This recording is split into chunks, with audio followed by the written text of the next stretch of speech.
Hi, I'm Mike with 107 Designs, and I'd like to give you a live demonstration of the Hootsuite application that I've been using for some time.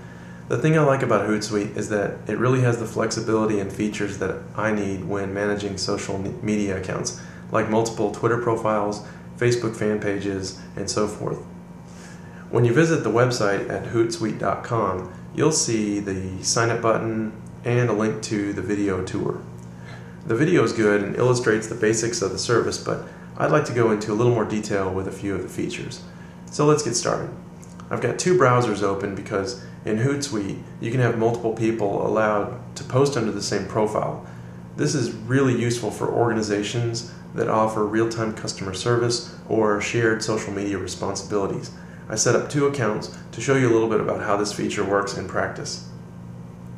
So here's what the interface looks like when you have it full of social networks. Don't be scared off just yet. It's really pretty simple and easy to use. The nice thing about it also is that it's entirely web-based, so that you can use it from any computer with internet access, and you'll see your own accounts and friends, etc. So let's start with the top section. It's basically a status update area. We can type something in the text area, and it's got all the things you'd expect to see. You've got a character counter, the ability to upload an image or a file, a really nice URL shortener with tracking and statistics on it, and a post scheduler. You can even save posts as drafts and then come back to them later for editing and posting. Now this post, we're going to click the scheduler,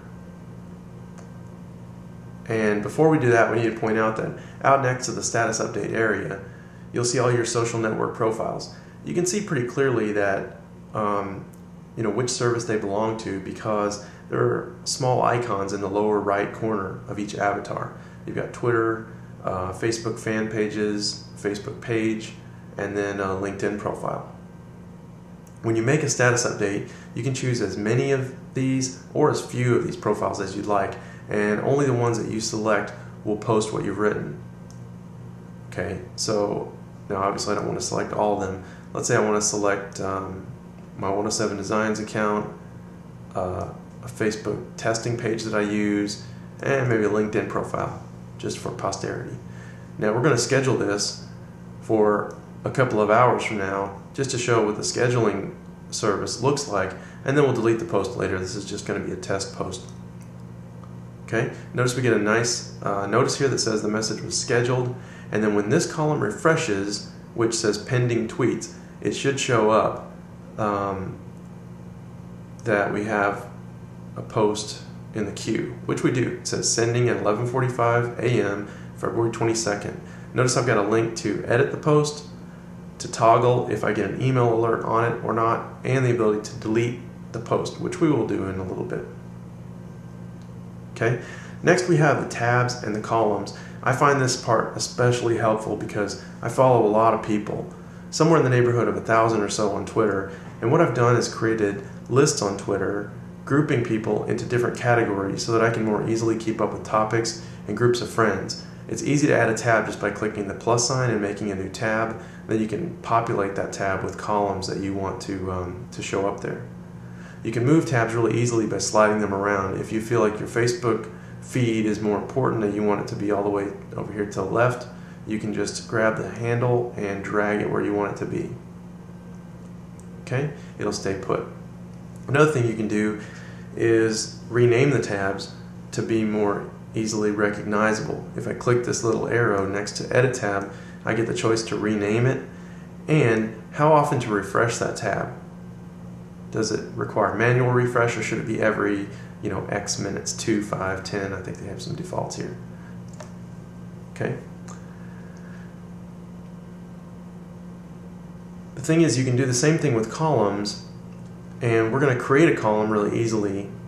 I'll show you how to do that. Let's go over into the Friends tab because I have a blank space. We're going to click the plus sign here that says Add Column, and I can select the social network. We're going to leave it on Twitter. You can see that you can also select a keyword. If you're looking for a keyword or phrase, you're doing some brand monitoring, you can put up to 3 keywords that you would like to track. You can do a search on Twitter and get very specific search results, all in a column that's easy to go to and see specific search results. And you can also make a column out of a Twitter list that you've created. This is especially nice because based on between the Twitter lists and the search and keyword tracking, you don't have to see your Twitter feed all in one jumble of posts. You can really target the columns and target what you're looking at. So let's choose the 107 Designs account, and I can see my lists here. I have a list of Maryland friends that I'd like to add to this tab in their own column. So I'm going to click the Maryland list and I'm going to click Create Column, and you'll see that it's going to populate this with with my friends from Maryland. Now I can take this and drag it over to the left, just like I did with the tabs, and it'll stay put right there. So I can reorder my columns, I can reorder my tabs, I can really make this exactly how I want it to be laid out. Alright? So now let's take a quick look at the settings tab. There are some tools down here that you can use. We're not going to cover them all, but not to overload you, but let's take a look at the settings. I can see what the account name is, what time zone I'm in. If I click on the social networks tab, I see all of the social networks that I have in here. Let's take a look at this Twitter profile, Dad's the Cook. If I look, there's a link to editors, and I can see that I've got another editor there. I named this one Michael 2, it's just me again, but to illustrate that I can delegate an editing role to another user for this particular profile. Alright, if I look under 107 Designs, I have no editors that are checked for that Twitter account. So this other account, the Michael 2 account, would not be able to make updates on 107 Designs. Okay, and as you'll see, we'll not even see the same Hootsuite interface that we've set up for this account. Alright. The Users tab is just what you expect it to be. You can add users and delegate editor roles to them. Hootsuite will automatically send them a link to sign up and a password.